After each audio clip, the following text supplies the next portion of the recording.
știu eu, concluziile raportului. Conferința de presă va fi foarte scurtă.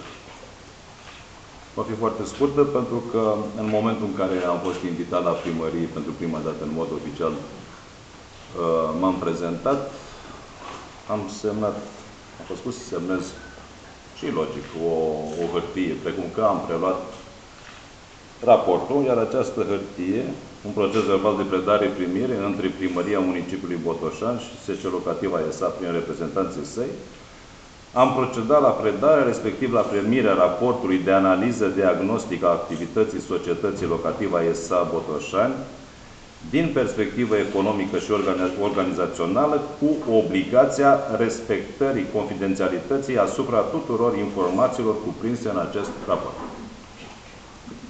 Vă mulțumesc. Cum comenta